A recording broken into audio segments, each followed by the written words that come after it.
throughout the Pacific. On a single day, the Japanese attacked the U.S. territories of Hawaii, the Philippines, Guam, Midway Island, and Wake Island. They also attacked the British colonies of Malaya, Singapore, and Hong Kong, and they invaded Thailand. It was a phenomenal success.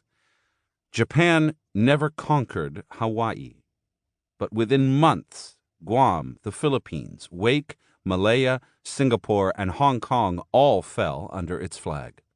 Japan even seized the westernmost tip of Alaska, which it held for more than a year. Looking at the big picture, you start to wonder if Pearl Harbor, the name of one of the few targets Japan didn't invade, is really the best shorthand for the events of that fateful day. Pearl Harbor wasn't how people referred to the bombings, at least not at first. How to describe them, in fact, was far from clear. Should the focus be on Hawaii, the closest target to North America and the first bit of U.S. soil Japan had struck, or should it be the Philippines, the far larger and more vulnerable territory? Or Guam, the one that surrendered nearly immediately? Or all the Pacific holdings, including the uninhabited Wake and Midway, together? The facts of yesterday and today speak for themselves, Roosevelt said in his address to Congress, his infamy speech. But did they? Japs bomb Manila, Hawaii, was the headline of a New Mexico paper.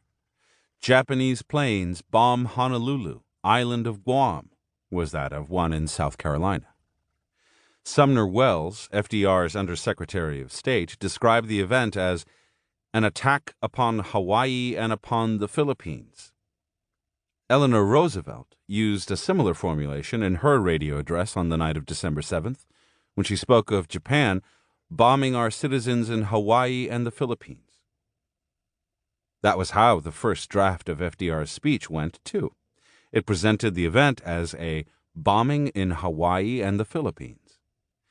Yet Roosevelt toyed with that draft all day, adding things in pencil, crossing other bits out. At some point, he deleted the prominent references to the Philippines and settled on a different description. The attack was, in his revised version, a bombing in Oahu, or, later in the speech, on the Hawaiian Islands.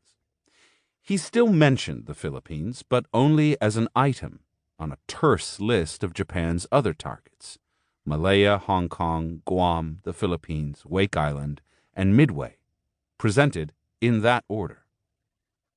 That list mingled U.S. and British territories together, giving no hint as to which was which. Why did Roosevelt demote the Philippines? We don't know, but it's not hard to guess. Roosevelt was trying to tell a clear story. Japan had attacked the United States, but he faced a problem. Were Japan's targets considered the United States? Legally, yes, they were indisputably U.S. territory. But would the public see them that way? What if Roosevelt's audience didn't care that Japan had attacked the Philippines or Guam? Polls taken slightly before the attack show that few in the continental United States supported a military defense of those remote territories. Consider how similar events played out more recently. On August 7, 1998, Al-Qaeda launched simultaneous attacks on U.S. embassies in Nairobi, Kenya, and Dar es Salaam, Tanzania. Hundreds died, mostly Africans, and thousands were wounded.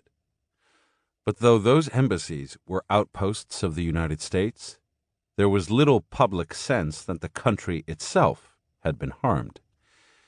It would take another set of simultaneous attacks 3 years later on New York City and Washington, D.C., to provoke an all-out war.